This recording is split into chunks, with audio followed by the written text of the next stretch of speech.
Cleaning the bathroom shower mold residue nastiness. Okay, this brush right here gets all the good angles. I like to hold it like this.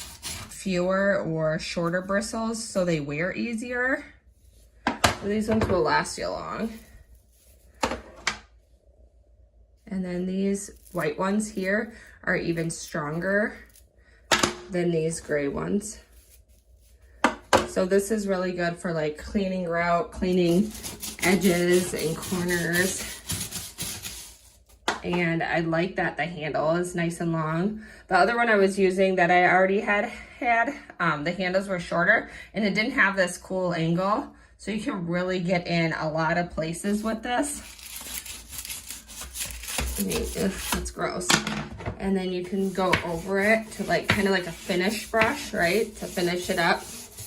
And then just rinse it off. Now look at that comparison. Look how easy that cleaned off. It's like it's still brand new. It just rinsed right off. I didn't even put my hands in it. And then just scrub.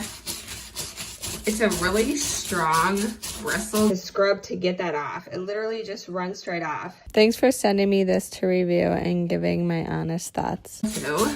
So it really helps with like doing grout and stuff like that. I mean, look at all that. Like this angle on here is great. The handle is nice and long. And then it even has a hook right here. So I hang it up, I put it right there. And you can hang it or hook it anywhere, but you can put it right on here. And then you can also do, you have these, this one and this one as well.